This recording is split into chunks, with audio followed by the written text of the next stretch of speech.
This is the water. And this is the well. Drink full and ascend. The horse is the white of the eyes and dark within.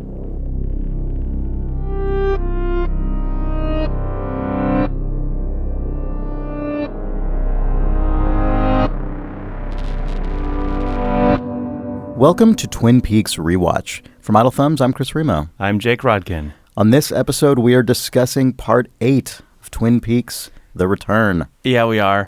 This episode, more than anything ever before, was written by Mark Frost and David Lynch and was directed by David Lynch. It first aired on June 25th, 2017. What happened this week on Twin Peaks, Chris? This week, Bad Coop either got killed or didn't get killed or something else. The Nine Inch Nails perform. The first atomic bomb explodes in 1945 and Bob and Laura are born or foreseen or introduced as cosmic metaphors or something else. A gross roach toad is hatched in 1956. A pair of teens shares a moment. The town is lousy with woodmen. And this is the water and this is the well. Drink full. You did it. You did it. Yeah. I didn't know if you'd be able to pull it off. I wasn't, but I tried. You made an honest effort. Yes. So this was a wild-ass episode. Wait, first important correction from last week. Oh, excuse me. The guy in the scene where Cooper tackles the assassin has two arms. He doesn't have one arm. That's sorry true. About that. Get that crucial important information. Yeah, sorry. We should have vetted that point before it went out. Yeah, that was from last week's episode, which many, included us, hailed as sort of a very plot-based standard return to form, a feel that we were in classic Twin Peaks last week, and it was great. And then those threads were absolutely not addressed and, in fact, pushed as far from your mind as they possibly could be by this week's weird atomic cosmic journey of the mind. I loved it. Yeah, it was great. I loved it so much. It was good. It was good stuff. It was incredible. I don't remember if it was last week or the week before that I sort of talked about the sort of... Twin Peaks' movie? We definitely talked about that last week. I won't talk about it for that long this time. I just want to say that it is... I'm not making a sort of grand structural point here, but just purely from an imagery standpoint. Seriously, at this point, Lynch is actually just as literally as you can get doing things that only films would show us on the screen. Yep. Right? I mean, at least in American television that I'm familiar with, this does not happen. Yeah, this simply does not happen. I think we actually talked about this.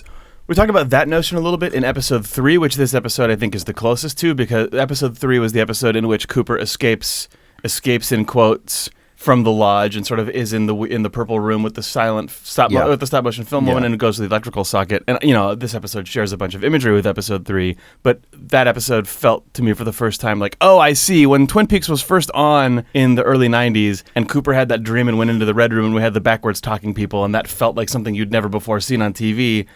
And then, as everyone says, when they applaud the existence of Twin Peaks, it laid the groundwork for a lot of the sort of surreal imagery that you see in television. And this feels like this season is Frost and Lynch saying, okay, well, in 2017, what can we put on television and what should we put on television that will broaden the sorts of things you've seen coming out of your TV screen before? Yeah. Well, also, I mean, reaching way back to the earliest parts of David Lynch's career. I mean, Eraserhead-like, imagery and things to that effect. It's really amazing. It feels like episode 3 in that regard to me as well, where it's reaching backwards in David Lynch's work and then also simultaneously often feels like he's reaching back into the history of both the mediums of film and television for sort of the imagery and the techniques that are evoked, especially like the amount of black and white content in this episode and the way that there was, again, that sort of stepped frame look that almost felt like it was like a silent film camera or like a sort of old stop motion illusion or something like that. Yeah. Yeah. So I guess we'll get into all those specific components, but we should probably just discuss this episode in the order that it happened because there are very few actual different threads. I think there is really just one. Everything sort of by weird ethereal means has a pretty direct cause and effect over the course of this whole episode, I think. Yeah, I mean, there's sort of two halves to it, right? There's everything before the flashback to 1945 and everything after from that point on. Yeah, I guess that's true. You're right. The episode opens with a very, very direct continuation of events. So, where we start with Bad Coop and Ray in the car. Yeah. It feels almost because I'm jumping ahead for a tiny bit, but because it cuts to the Nine Inch Nails song, it feels like it almost that could have been the bookend between last episode and this episode. I mean, it works really well as edited, but there have been a couple times this season where it almost feels like the previous episode spills over or runs early, and you get a Roadhouse song like not quite at the end, but within 5 minutes of the beginning or end of the episode. Yeah, there's sort of a distinction between the end of a given like chapter of the story and the end of an episode. And often those things are the same, but often they're not. I say that, but at the same time, the Nine Inch Nails performance, it doesn't actually cap off Bad Coop's story. It fit really well as just So let's just go talk through about it and talk about it. Yeah, I'm sorry. That's okay. So I'm sorry, Chris. That's okay. So so Bad Coop and Ray are obviously leaving. They're going somewhere that Coop refers to as the farm. They're going to the farm, whatever that is. Which Ray he's into that, and Ray I mean, not that it matters much for at this point, but. Well, maybe it does. I don't know. Ray is deceived by Coop, who sort of implies that Daria is still alive and waiting for a phone call. Ray has something Coop wants. They pull over. Coop intends to kill Ray. Ray has double-crossed him with the amazingly unnecessary line, "Tricked you, fucker," which I just thought was amazing. "Tricked you, fucker." It fits with his sort of low-rent Michael Madsen aesthetic that he has. Mm-hmm. Yeah. So what a Twin Peaks guy Ray is, by the way. He's super Twin Peaks. What a Twin Peaks guy. Are we going to get a Ray Red interaction, do you think? Oh, one can hope. The two shitty strongmen of season 3 Twin Peaks? If not, it's okay just for them to exist in the same show. Mm-hmm. So Bad Coop is murdered and is then beset by the sort of ghostly woodsman characters. Yeah, which I guess there are more than one of. We learn plentiful with much evidence in this episode. Yeah, and they sort of did the way that they I don't know, it's not entirely clear to me what they were doing to Cooper. I mean, I assumed they were finishing killing him. Or like digging something out of him, it seemed like maybe. Yeah, but they were also kind of just pawing and painting on him as well. Right, well, so when it was happening, I thought it was maybe intended to be a parallel or equivalent to when the glass box spirit thing, which I guess we now know from the credits is the experimental model, that was sort of rending and tearing at the two glass box watching teens. Mm-hmm. It kind of reminded me of that, the way they sort of like paw at the body and then the body gets bloodier and bloodier. Right. That's kind of what it reminded me of, except that obviously Bad Coop, we see is still alive. But were they removing Bob from him? It was hard to know because Bob sort of floats out, sort of transposed on one of those sort of just gummy head shapes, kind of like just an organic mass with Bob's face. Yeah, floats away with a good Bob look. So like, what does it mean if we have good Cooper as Dougie and Cooper doppelganger sans Bob in the same world? Like, who the hell knows what any of this means? Yeah, because, I'd thought that was maybe weirdly the end of Bad Coop, and then we get the Nine Inch Nails concert, and then it cuts back to him sort of, like, coming to, right? And we don't know what that means yet. Yeah. Other than that human form still walks the earth, I guess, in some way. Right. Yeah. I was going to keep speculating, but it seems pointless since we don't know anything. Maybe he's going to be Dale Cooper. Oh, that would be crazy if he turns back into Dale Cooper. That would mean nothing. It would make no sense, yeah. So we before he returns to life, we cut to a Nine Inch Nails concert in the Roadhouse, introduced by the most classic old MC as the Nine Inch Nails. Yep. Which is very good. Very, very good. And I was sort of baffled by that when it started. It felt sort of indulgent to me, but the longer it went on, the more I loved it and felt like it felt like almost a sort of funeral dirge for Bad Coop to me, at least in the moment before I knew we were going to cut back to him. As we were. I mean, it could be for Bob also, or for who knows. Yeah, right? yeah. It just felt really, really, really, really appropriate and extremely well pitched. I by the end of it, I was completely bought in. It lasted long enough, and sort of the Nine Inch Nails song they chose to play also ended up feeling really, I guess, tonally evocative of the bar scene in Fire Walk with I had Me. the exact same reaction. Yeah. I mean, there was no one talking over it, but that feeling of just my brain is almost just being erased by this sound just blasting at me for this long. For sure. One of my original maybe ambivalent reactions was because it felt so out of character for the Roadhouse specifically, but then as it went on, I started thinking of I know it's not the same actual location, but yes, I definitely started thinking of that Badalamenti track from Fire Walk with Me in the Pink Room, I guess. Yeah. And the more I sat with it, the more I liked it. This whole episode, the longer I sat with it, the more that I liked it, including to right now. And I already liked it, but just like my appreciation for it, I think will just continue to rise. This is an episode that I think as soon as I get out of this season, it's going to be like, for obvious and non-obvious reasons, I think just sticks in the brain. Also, for sure, this episode has got to end up becoming the sort of definitive divisive episode of this season. Like, if you're in Twin Peaks Season 3 for Agent Dale Cooper and, like, cherry pie and great coffee, this episode is just, like... Well, God, what's funny about this is a sort of meta element, but did you see there was a tweet from, I think, Madchen Amick? Yeah, Shelley. And she had posted on Twitter in the run-up to this episode airing, she posted a picture of Shelley and Norma, and she just had some like sort of cute little rhyme that was like, "We are sexy, we are great, we are ready for part 8. Tune in tonight, you guys. Little birdies have told me this one will blow your mind." And then it's the shot of Shelley and Norma sort of side by side. Yeah, so good. And And of course, this episode had 0 of those characters and 0 of anything. I thought she was like really priming us for a return to classic town of Twin Peaks. No, anyway, that doesn't matter and is not relevant to anything. But it cracked me up as something that my brain was primed for and then completely went in a more different direction than could ever be imagined. Yeah. Speaking of that, there's an interview with Kyle Mclaughlin that went up on June 22nd, and he was talking about the fact that for this episode, I mean, I don't know which specific detail it is, but David Lynch just basically locked himself away for a few days and worked on building some of the stuff for this episode and didn't tell the cast or anyone what any of it was. And all he referred to it as is something special for one of the characters, and I have no idea what in this episode that is, because that could be anything in this entire episode.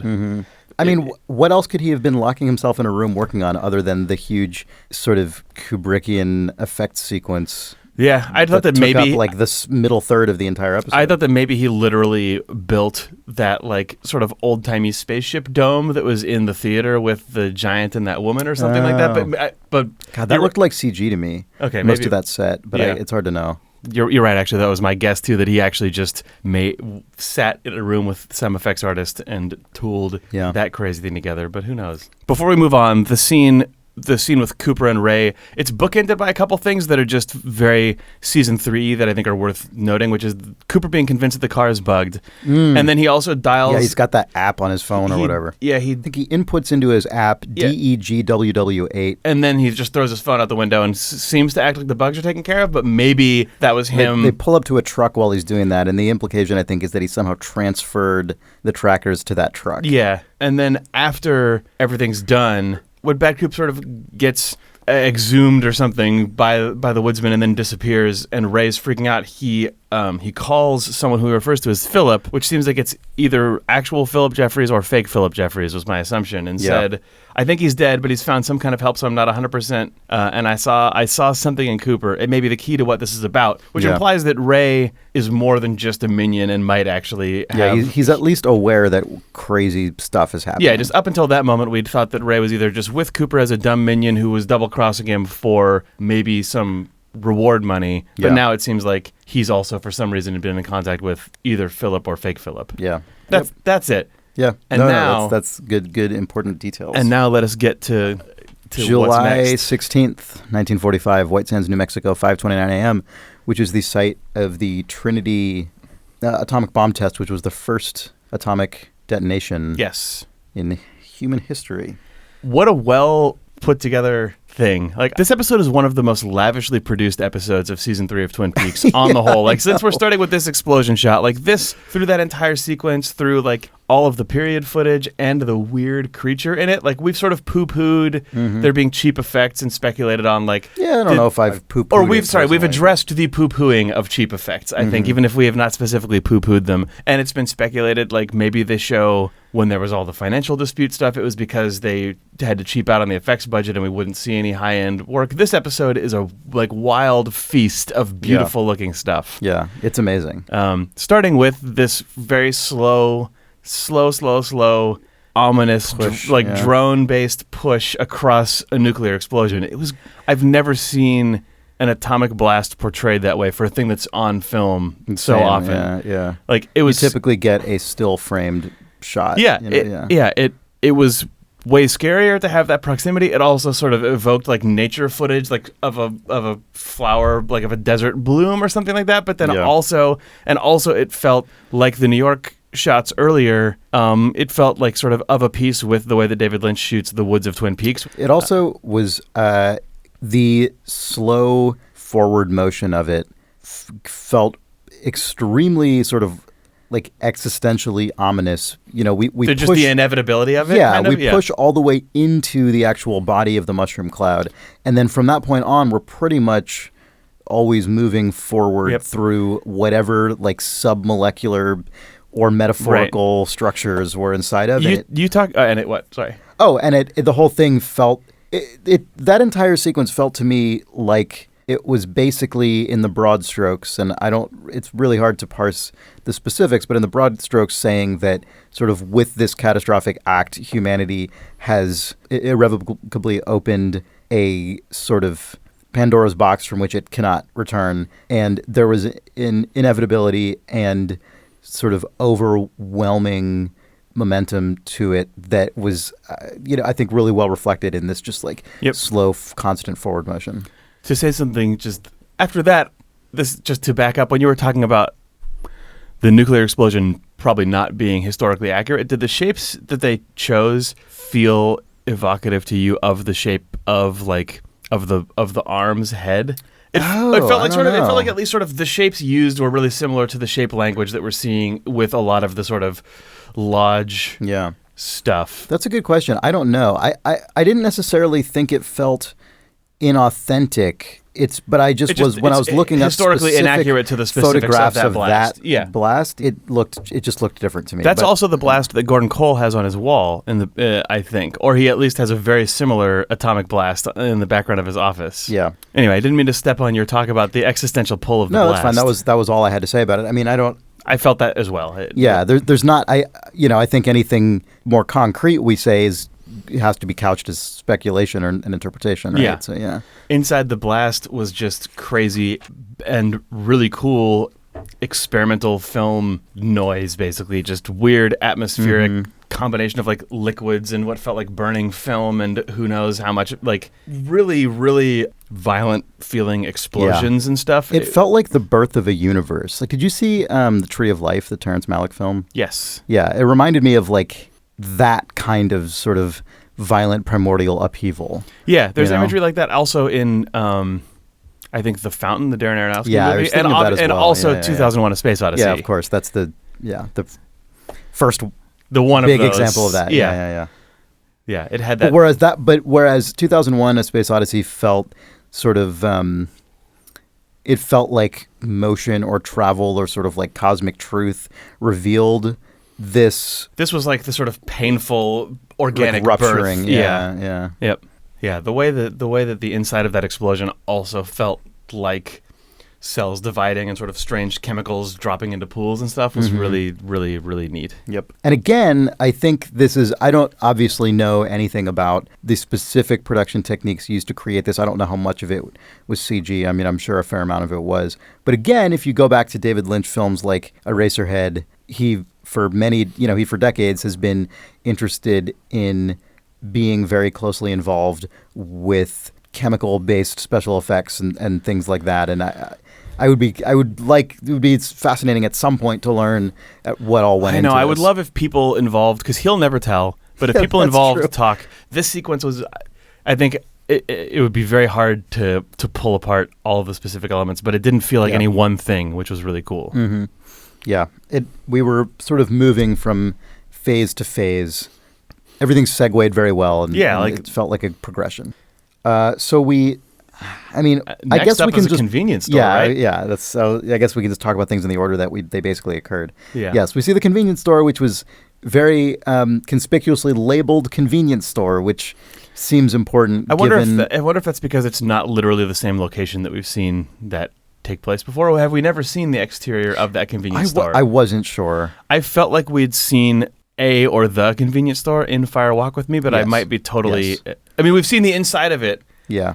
Sort of the inside the convenience store or above the convenience store is the location in Fire Walk with Me that sort of the lodge spirits, characters, whatever, inhabit, where you sort of, it's that dumpy rundown room with the three sort of like fogged over windows that all the characters are in Fire Walk with Me. And the space above the convenience store has been referred to a billion times, going all the way back to, I think, the first appearance of Mike when he was Gerard the shoe salesman. Right.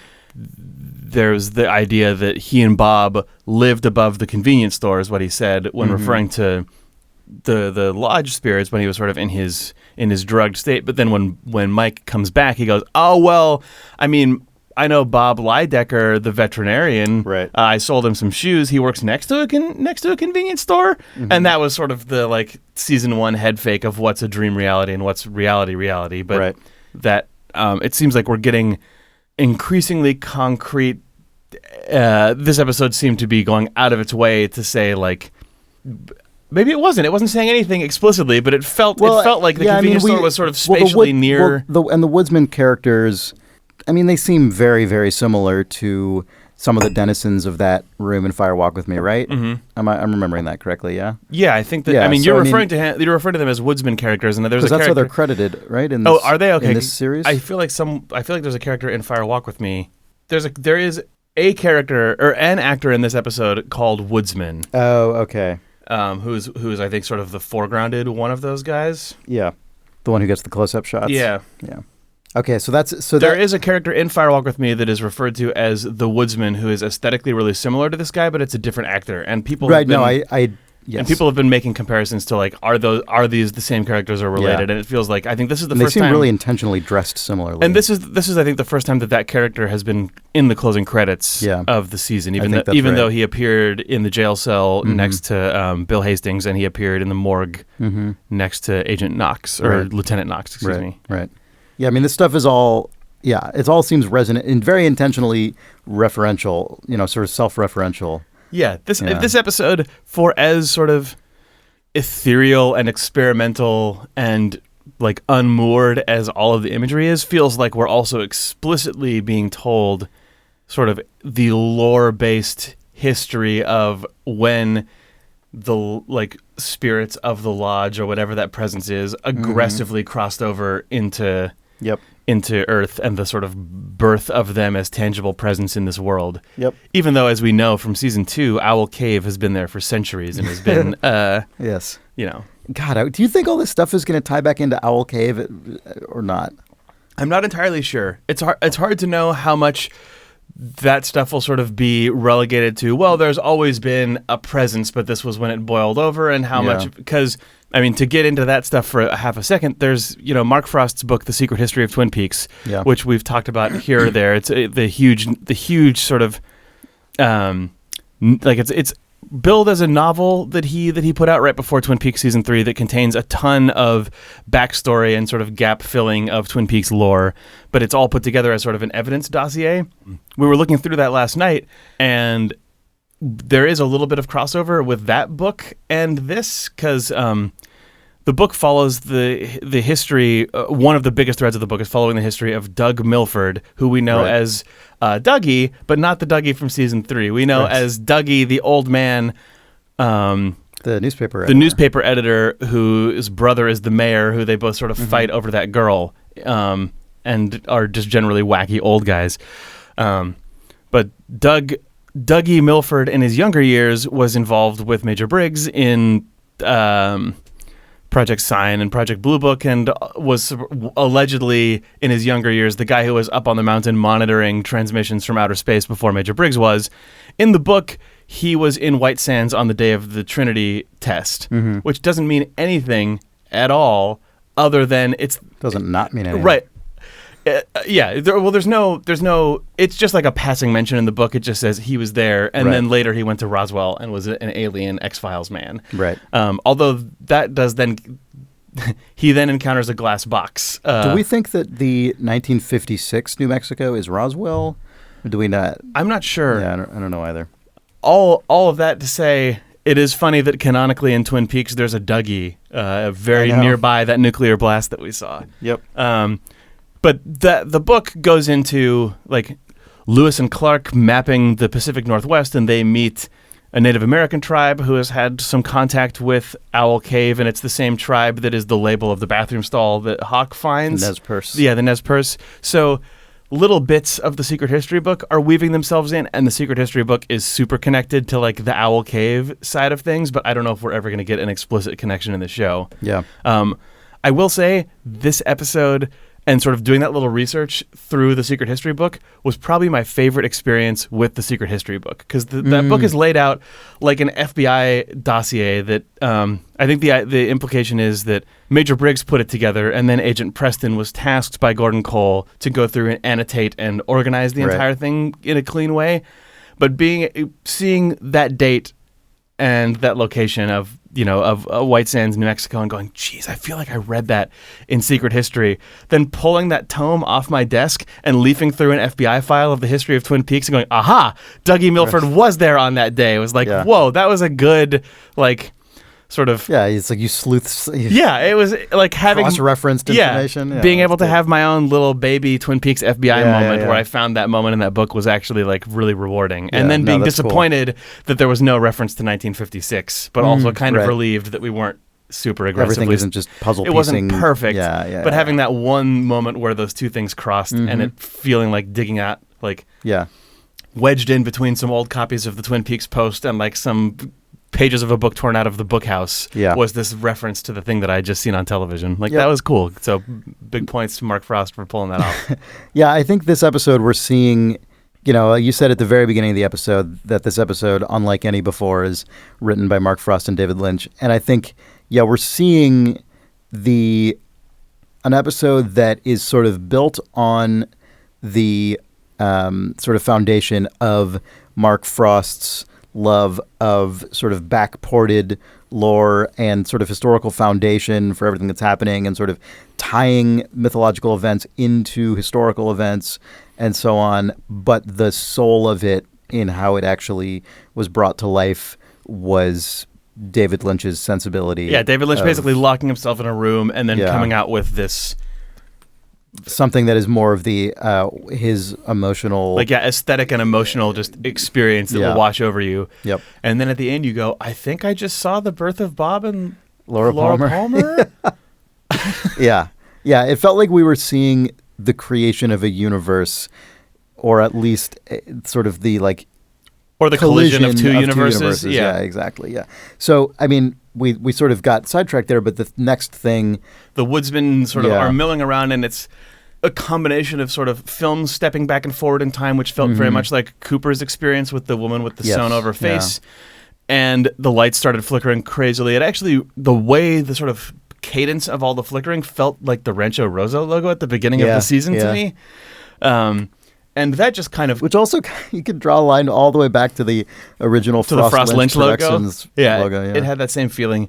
And that just kind of kept going for a while. And the camera sort of... Oh, yeah, it lasted a long time. The camera lost focus and went in and out of focus. It felt like it was really strange. Yeah. And then eventually the camera sort of falls into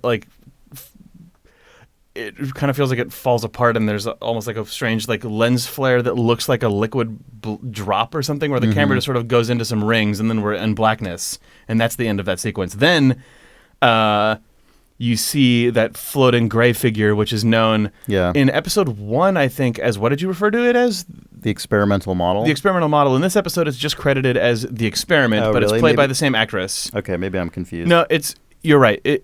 People around episode 1 were referring to it/her as the experimental model, played by Erica Enyon. Yeah. And in this episode, whatever it is, that strange sort of gray figure, which I think is the same, as far as we know, it's the same character that leapt out of the box and murdered the teens. It seems like it, yeah. In this, it/her is sort of floating through liquid space or something. Yeah. And then starts vomiting something that I thought at first was going to be a computer-generated version of Garmonbozia. Maybe still is. I thought that too, but it doesn't look like it. Once it gets close, it just feels like it's more sort of molecular liquid shapes. And inside one of the sort of globs that comes out as Bob's there are a bunch face. of eggs. There are a bunch of things that are pretty parsable as eggs. Okay. In one of those orbs, though, you see specifically Bob's face go flying out into the out of that mass. Yeah, so after Bob is barfed out, we move back into that barfed Bob. After we've experienced barfed Bob, as he's referred to by many fans at this point, we go back into that visual cacophony of color and the return of the heavy string music, which is Penderecki piece called "Threnody to the Victims of Hiroshima," which, I mean, has obviously a direct correlation to when it first shows up in the scene, or in the episode, coupled with the atomic bomb blast. Of course, yeah. But Kubrick used Penderecki in The Shining. Kubrick was a very notable user of 20th century new music, sort of modern art music. He used Ligeti in 2001: A Space Odyssey, which a lot in this episode is very reminiscent of. Yep. And he used Penderecki in The Shining. Both Penderecki and Ligeti were sort of giants of 20th century new music, and that felt very present. Yeah, the combination of this imagery and that composer definitely evokes Kubrick massively. Yeah. Yeah. I mean, yes. God, this is a little bit on a side thing, but I just go for it. Because it's Ligeti, not Penderecki, but Kubrick used Ligeti's music in 2001 very memorably, and I believe he approached Ligeti for permission to do that, and Ligeti was very reticent to have his music used in a Hollywood film until Kubrick actually showed him the context of how it would be used, and the composer was like, "Oh shit, yeah, please, seems please good. Go ahead." Yeah, and I only bring that up because the usage of actual contemporary 20th century art music, as opposed to either pop music or film score, composed film music, was something that Kubrick really introduced to mainstream Hollywood. And I just think that is it was a very sort of notable and important choice that he brought. And I thought it was awesome hearing sort of music from that canon in this episode used in the way it was used, because there's no replacement for it. You basically don't, film scores don't operate in that way. I don't want to get too deep into this, but does it still feel like a net positive to you that style of music is almost exclusively paired with this style of imagery? There's no other filmic use. It almost becomes it's a cliche, sort of. Yeah. No, I know what you mean. And I guess I would say that everything about this sequence is so unusual for television that it didn't... You don't mind that it's a little bit of a sort of genre transplant? Yeah, okay. Yeah. So we move from that to... we go into another sequence of sort of red... There's the red blobs, there's an appearance of a metal orb, but then we go from that, to... The sea of purple waves that we last saw Cooper looking out over in episode 3. At least I assume it's the same location. It very much looks like it. It seems like it, because then the camera pans up from the ocean in a very slow shot up a big rock cliff island, face to reveal that crazy, what looked like almost like Art Deco. Cast cement, weirdy, a hybrid Art Deco brutalist building that also, for no concrete reason other than maybe my brain does David Lynch gap filling, it really evoked to me an abstract version of the sort of mansions that are up on the hills overlooking Los Angeles. The way that it was shot felt like that, and sort of The way that we'd seen Cooper in, I guess, that same space, not in the location that we zeroed in on, but somewhere in there on that balcony looking out over it, it felt really evocative of the reverse shot that you traditionally get when you're showing one of those mansions sort of up by, I guess, by the Hollywood sign, and then the reverse shot of the sort of sea of lights of Los Angeles. Yeah. Probably didn't mean to consciously be that in my brain, just it's an interesting looked parallel, back, though. but... Yeah. I mean, also just that era, that's when you have a lot of that architectural style as the interior, of mansions up on a cliff. Yeah. The interior of this building was very much, like 20s, 30s Hollywood? Yeah. So, yes, we're in this, we sort of push into the little slit window. Tiny window in the building. We're in this room. There's a woman in sort of gorgeous, elaborate attire. But she looks like she could be in a silent movie or early talkie or something. Yeah, she looks like she's from 20s Hollywood as well. Yeah. And she's sort of swaying to music. There's a big Tesla coil bell thing that I guess that is the thing that is sort of emitting a periodic sound. A sort of alarm comes out of it. Yeah, it seems like it's kind of acting like an alarm. Then the giant, also known as 6 question marks, I think, sort of ambles over and in his best impression of the world's worst room service guy, basically slowly just sort of leans over, looks concerned, and then just presses a button to turn off the alarm and then walks away. And we don't know what that means. No, I sort of at first it seems like he's confused or doesn't quite know what's going on, but then he and that woman seem to take very explicit intentional action in response to it, because they go into a screening room where film is being projected, where they watch this week's Twin Peaks episode. Yeah, right. Displaying the actual atomic explosion and sort of associated and the craziness. Convenience store stuff. Like and the convenience store stuff. They watched the 2 scenes that we had seen previously. Yes. It seemed to me like that was actually them. The film is paused on Bob's face. Oh yeah, they see 3 scenes, right? Because they also see some of the abstract stuff. Yeah. And then they stop it when Bob is on screen. It felt like that was one of the few times that we see characters in the lodge, or whatever this space is. Whatever it is. Watching events on Earth in real time as they happen. Like it felt like Cooper does that, right? He sees himself. Right, Cooper looks through the curtains and sees himself. Yeah, that's true. Presented very differently. They presented that as sort of a window into reality, where this is portrayed as actual film. Yes, but, it's still been 2 times when they've been really close to a moment where someone is crossing over from one side to the other, or sort of where the fabric between those spaces gets weak. Mm-hmm. Time, and of course, seems to line up. Even saying real time, who knows what that means, right? Because for all we know, this, and I mean, probably who knows, like how this time place exists scales out of in time, and out of time entirely. Right. Yeah, and there's the sort of, is it future or is it past? Yes. It's nothing ever literally means one and the same thing, but. I was just we were given the impression that he was sort of using that as a window into observing those events and sort of pondering what they mean. What it seems like, yeah. And then he floats up into the air, the giant does, and starts sort of emitting golden sparks. That the only color. I guess we should note that this has all been in black and white. Yeah. Oh, right, it's all been in black and white, and it's important actually to point out that not only.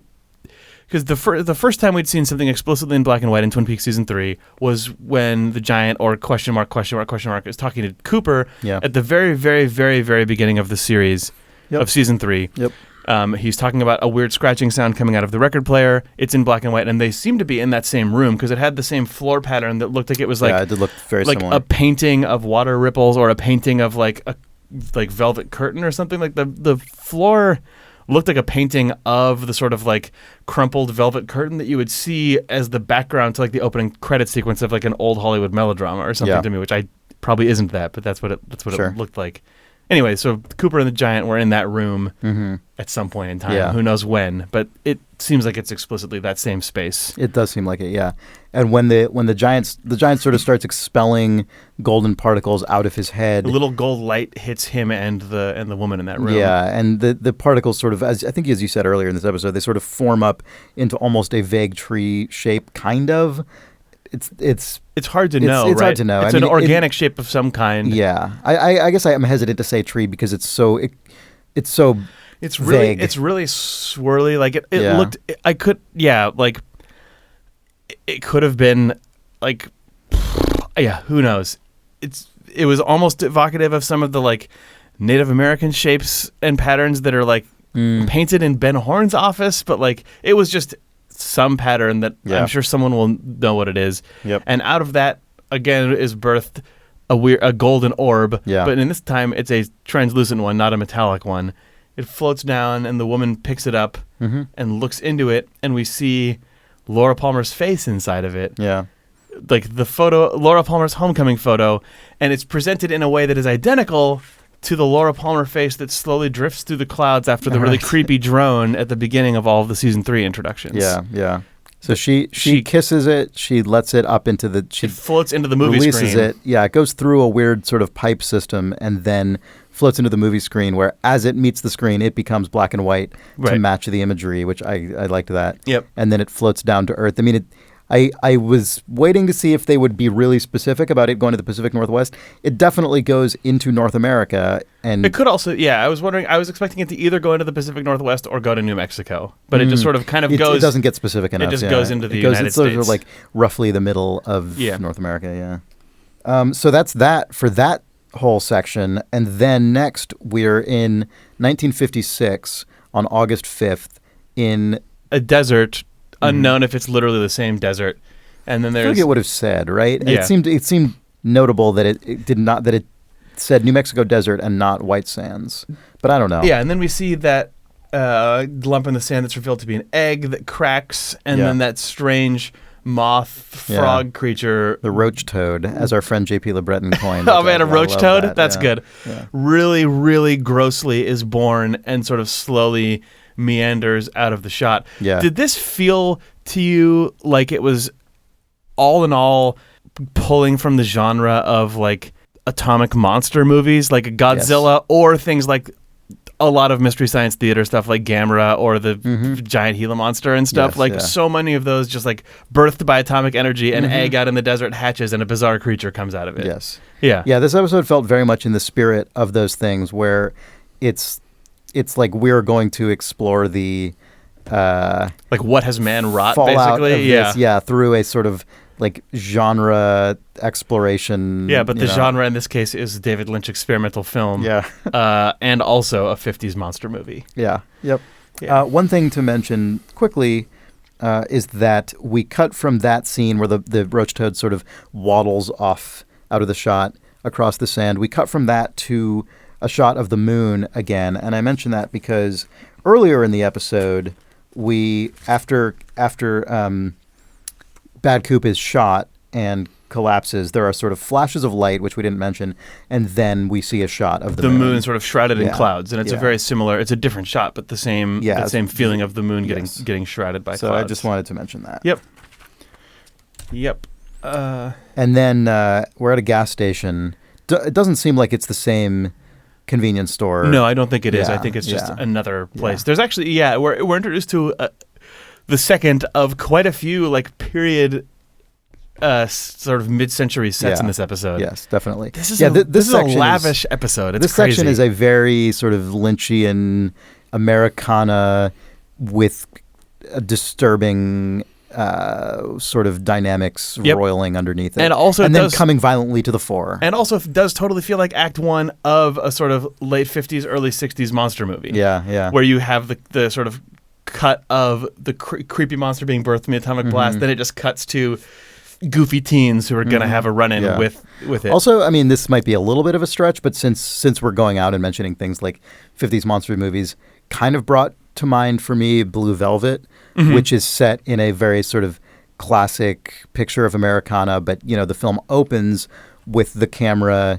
sinking down deep into the dirt, and you see ants kind of grubbing around, and it's sort of taking this like picturesque mid-century vibe and then like just pushing into gross creatures and dirt. And we get these two young teens. They're like legitimately young kids, which is rare for Twin Peaks. It seems like teens. They were actually cast to play their age. Yeah, teens are usually 20-somethings in Twin Peaks playing teens, and these kids felt like little kids. Yeah. Walking back from a dance, it seems like, or from someplace where teen music was being played. Did you like that song? Yes, I did like that song. Yeah, it was very sort of. Then they find a lucky banal penny. Dialogue. Yeah. Hope it brings you good luck. Mm-hmm. A lot of coins going on in this season. Yep. We cut from those teens to a shadowy figure floating down into the desert, which I initially thought was a shadow of Kyle McLaughlin, but turned out to be one of the woodsmen. The woodsmen start filtering into town, mm-hmm. and they cost some drivers, husband and wife. Which totally also feels like a weird 50s monster movie thing to me. Like just all of this stuff. Yeah. Like totally. That couple, the woman screaming, her like scream was pitched muffled, way down and muffled, mm-hmm. but that sort of just like affable, corpulent 50s white guy looking freaked out as that guy just keeps saying, "Got a light." Yeah, they sort of, as he's saying, there's like audio distortion. It gets really intense, and then flashing light. Those guys peel out, and then we cut back to the couple mm-hmm. walking down the dirt road. Somehow the girl knows where he lives, which I wouldn't think to be notable, except that anything seems like it might be in this episode. But she says, you live in town, don't you? Like, how do you know? I just know. You live by the school or whatever. Yeah. I had thought that was just incidental dialogue about like maybe they come from slightly different social casts or something. I did too, but who knows? You never know. Yeah. He's not going out with Mary anymore, and she's glad to hear that. She's glad to hear that. Walks her home, asks to give her a kiss. She isn't sure. He says just one. He gets a kiss. Then they have a little like happy, awkward wave, awkward dorky teen sort of looking at each other. They seem happy that this is happening. Mm-hmm. Then she waves awkwardly and goes inside. Yep. We then cut to a very David Lynchy establishing shot of the KPJK radio station, like a really distant shot of sort of the just square building in the tower, mm-hmm. and one of the woodsman guys starts walking towards it. Yeah, the track that's playing is by the Platters, which is a very classic sort of, I guess you'd call it like a doo-wop group. Yeah. Playing a song. The name of the song is My Prayer. Okay. And the lyrics begin, "When the twilight is gone and no songbirds are singing. When the twilight is gone, you come into my heart. And here in my heart you will stay while I pray. My prayer is to linger with you." And that seems very, almost literally resonant to what is going on in this episode. Yep. So that seems notable. And then that is that overlays a few scenes of classic kind of small town American life with the mechanic, and there's like the diner. There's a diner, and all that stuff that David Lynch loves. Yeah, all that mid-century stuff. Actually, sorry, you mentioning the lyrics to that reminds me of what the man from another place says, I think, in episode 3. Okay. When he's talking backwards, he says, "She's filled with secrets. Where we're from, the birds sing a pretty song, and there's always music in the air," which is totally just, I know that it's just another reference to the birds singing. But, sure, yeah. I mean, this is that no songbirds are singing anymore. Right. Or currently, yeah. And then shit gets violent. That's what happens. Yeah. The woodsman walks in, opens the door, asks the receptionist, "Got a light?" and then starts just with one hand, like palming her head like a basketball, and then just slowly, grossly crushing it as blood starts pouring out. Yep. The amount of blood and just disgusting. It was less high speed than when those the glass box watching teens were killed, but it felt like the same level of just like disgusting. Yeah. Disgusting blood pouring out. Then, he does the same thing. He walks into the DJ room, asks if he's got a light, and starts crushing his head. Yeah, he grabs a microphone in his other hand. Yeah. Right. Yeah, switches the microphone on, and then says, "This is the water and this is the well. Drink full and descend. The horse is the white of the eyes and the dark within." And then repeats that again and again and again and again. Did you perceive him as alternating the words descend and ascend? No, I just heard drink full and descend. Oh, really? Okay. Yeah. All right. Well, maybe he did though. Yeah, I don't know. That's kind of how it came off to me, but I could be. When I wrote it down, I wrote down descend 3 times in a row. Okay, all right. That could be nothing. So take that as whatever you will take it as. And as he's saying these things, we cut back to all of those sort of beautiful mid-century Americana scenes as the woman in the diner passes out. Yeah. The mechanic passes out. We cut to the bug continuing to crawl, it turns out, towards the girl's house. Mm-hmm. She seems like she's gonna maybe pass out. But then, seems like she intentionally lies down. Yeah, she sort of lies down to go to sleep after looking at the radio. Yeah. Then the bug, in the most deliberate, slow, gross way, sort of just like lifts itself from the ground and flies up into her window. And then she opens up her mouth and it climbs in, which I wonder was actually like, is that the drink full and descend as being referred to? It seemed like it. I think he's as it was going into her mouth, he said drink full. Drink I mean, full he's definitely and said descend, that. Yeah. Then it's just so gross to watch. It's also, really disgusting. What a nice piece of like visual effects work to see in the really middle of this convincing. show. Like it just looked like that was happening. It was nasty. It was really gross. Then she just closes her mouth. Yep. After that little sort of frog leg slowly like pops past her lip. Mm-hmm. Ugh. Then the woodsman fully splats the radio DJ's head into just a vile, blood-drenched way. Mm-hmm. Walks out, and you hear some... He walks out, sort of disappears into the you hear darkness. some sparks, and then off in the distance you hear a horse. I think you hear multiple horses. Yeah, horses sort of out. It's that like shot of the desert plains going off into the darkness, and you can just hear horses reverberating out in the space or somewhere else. Who knows? Yeah.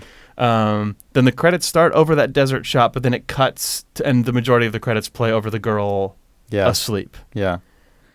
So and that's Twin Peaks. So it occurs to me that this episode of our podcast, that is more than almost any before, was largely just actually us recapping trying to plot, describe to ourselves what happened. Which is funny because you'd think this would be the least recapable episode, and I guess the way we contended with that was by literally just describing every shot in order. I don't know how else you do that. I know, but now that we've done that, I mean, we're obviously already starting to run to our full time here, but do you want to actually try and... I think we should try and pick apart what any of it means? Yeah, we should try to divine at least what we think it meant to us. Yeah. I feel like, it's worth pointing out, next week there is not an episode of Twin Peaks on the air. Right. But this feels like a very good mid-season break point. So maybe we should right now talk about what we think any of this stuff could mean, and then do a sort of... let's collect our thoughts on the season of Twin Peaks during the break week and do a reader mail episode and just sort of let's holistically look at where we are so far. Yep. Does that seem good? I think so. Okay. So if you want to send us email about this episode or the season up to this point, you can do so at twinpeaks@idlethumbs.net. Yep. And we will hopefully just read a bunch of that stuff next week and talk about it. Yeah. I wish that we were getting another episode next week really badly, but I also don't mind that we're getting a breather after this point in the season. Yeah. So I think we've sort of alluded to what we think this stuff could mean. It feels without a doubt like we are seeing a just sort of lore-heavy birth of all of this stuff coming to Earth. But as far as any of the specifics of it, do you have any read on any of this stuff? Like that bug, at first I was like, is that bug Bob? I don't think that bug is Bob. Is it Laura Palmer somehow? Right, like I'd seen people... It seems too old. It seems too long I'd seen people hypothesize that maybe... the girl is Sarah Palmer, and that we sort of see that occurred to me while I was watching it as well. Right, because that bug is totally visually gross looking. Yeah. The notion of good and evil in David Lynch works don't always necessarily tie to aesthetic beauty. Like there are forces of good and there are forces of evil that can just be strange and disgusting. And then at the same time, that comes into direct conflict with his tendency to just say a blonde-haired, beautiful American woman is a force of pure good and a greasy, disgusting man is a force of evil. I wouldn't say there are tons of examples of Lynch's movies in which gross, disgusting things are actually portrayed as being good. I think that I think if they're not good, they're not necessarily explicitly evil either. Yeah. Like the entire sort of cast of characters of the Black Lodge or of the Lodge of the Red Room, whatever, many of them help Agent Cooper and show up as signs of good or of aid or provide the necessary thing that the world needs, even if the cost is not clean, to make something good happen. And you mean like Mike or something? I mean, Mike is very much an ambivalent force. Like I feel like Mike and the Arm and the Tremonts are all characters who have at some point or another given a character a piece of information that they need or provided help. But you're right; they're not an explicit force of goodness. Yeah, I mean, if you brought it out to you, I mean, you mentioned Lynch's work generally, and obviously The Elephant Man is an example of a film in which a character that society perceives as sort of misfigured is obviously treated extremely sympathetically. But I definitely feel that on balance, generally speaking, Lynch often portrays, and this came up earlier in this season, in our discussion, but generally speaking, he portrays good as more beautiful and physically decrepit as less good. That I'm sure that there are holes to poke in that, but that's just how it tends to come off to me in his work. But also, who the hell knows? It'd be silly to try and assign a strict rubric to this stuff. It's hard. Who knows? Who knows? The classic thing to say during season 3 of Twin Peaks, because I hadn't noticed that there were weird egg shapes that were being vomited out along with Bob, which would potentially point to... Well, now I want to double check on that, but that was... I wrote it down because it seemed so And you wrote it down clear before we saw an egg in the desert that hatches and has a thing come out of it. Yeah. But at the same time, there's a direct correlation between that really clean-looking gold orb pop into the screen and become a sort of more blobby, amorphous shape, and then the next thing that we see is a lone spherical object in the desert that hatches and goes inside of that woman. Yeah. Like that egg, or that Laura Palmer orb turns black and white, then we cut to a black and white scene, etc. Like, were we witnessing that as the contiguous journey of that orb crossing over, taking a new form and going into someone else? It's hard to say because that was separated by 9 years, right?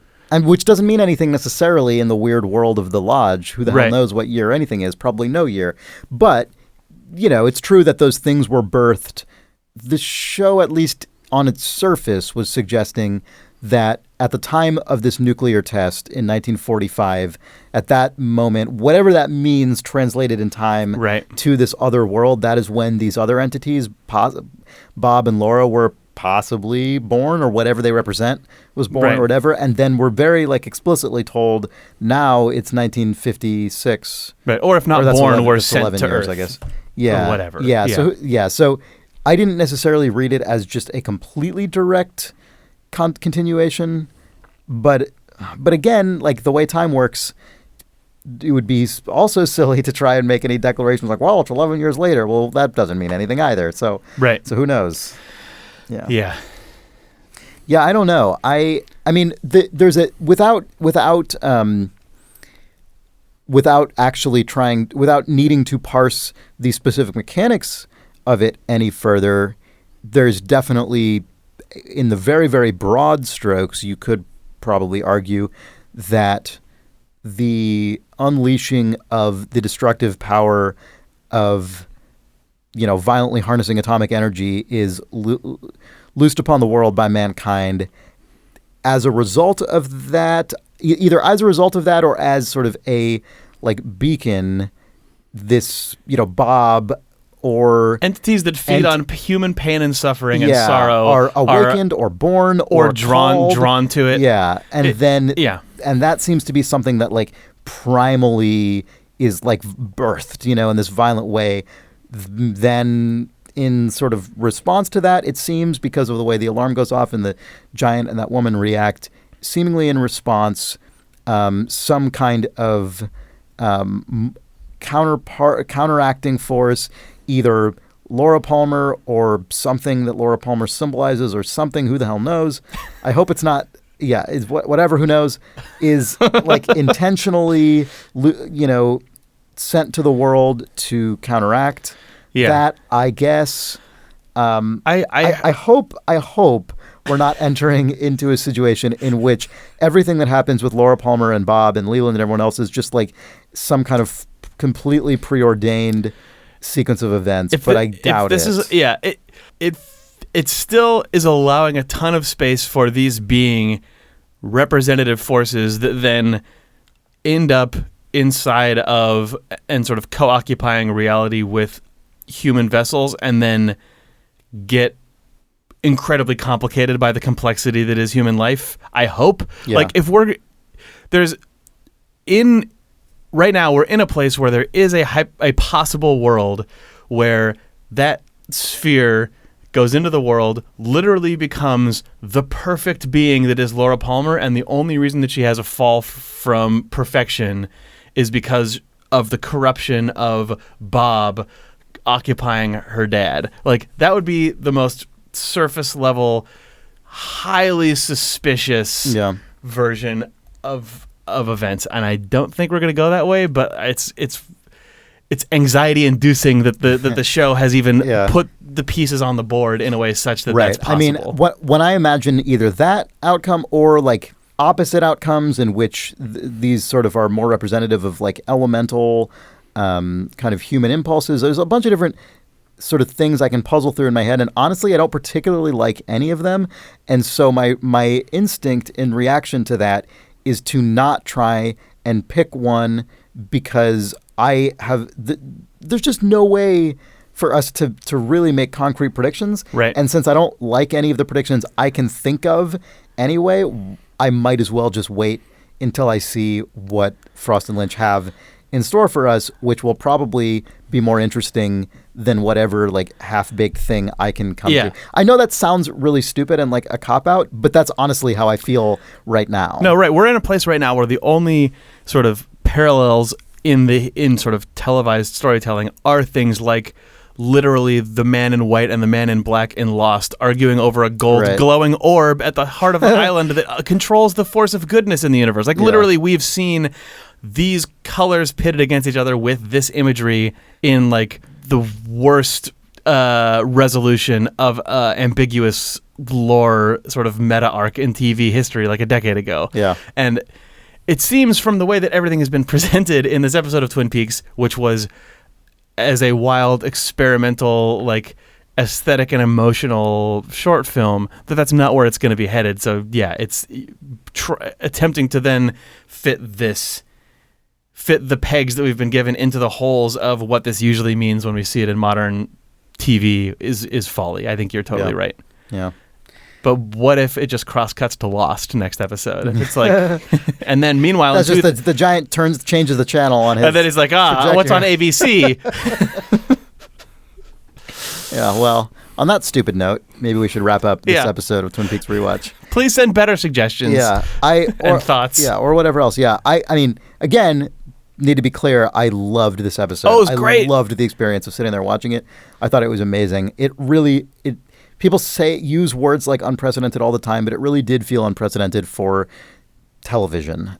It was, I thought, incredible, and I'm really happy about it. And I think any fear that I had that this season was sort of settling into a like sort of Dougie-like kind of sameness has been utterly exploded, and I can't possibly imagine that we aren't going to get a bunch more surprises for the rest of this thing. Actually, I mean, we ourselves have talked about the sort of feeling of I wish that I could just see it all, or like this feels like a movie, or people feeling like the Dougie stuff is getting complacent. I would like looking at this episode and the previous episode and every episode before it, one thing that is true is that every individual episode of Twin Peaks Season 3 has managed to basically do a 180 on my expectations from the week before. Yep. And that's an experience that I would not have were I watching it in any form other than weekly. It's just like that's true. That's spending a week going, okay, I oh, Jesus. Like then you get to, I guess I didn't know every Sunday. Yeah. It's totally true. It's totally true. You're just thrown for a loop. Yep. All right. Well, on that, send us your email to twinpeaks@idlethumbs.net. Our intention is to do a sort of mid-season, state of the show, I guess, and read some of your email, talk about our thoughts up to this point, and then we'll be back again the week after that. Our website is twinpeaksrewatch.com, as has all of our information where you can find us on the internet. If you like the show and it's been a good partner to you as you follow Twin Peaks: The Return, tell a friend, spread the word. That's the word of mouth is really the only tool we have for getting this out there. And thank you so much for listening. So on that, we'll be back next week. For Idle Thumbs, I'm Chris Remo. I'm Jake Rodkin. Bye.